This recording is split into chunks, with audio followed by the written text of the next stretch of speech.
জাননে ওই বদন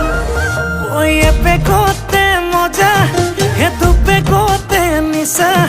হে 3 নম্বৰ পেকটো পালে হৈ যাম মই ৰজা মোৰ শীতানৰে গাৰু হবিনে ঐ ৰুণু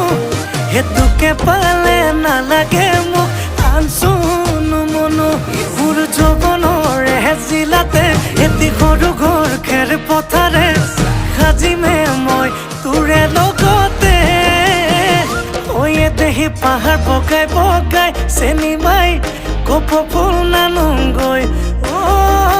চেনি মাই খোপাতে দিবলৈ বুলি ঐ আয় দেহি ভৈয়ামত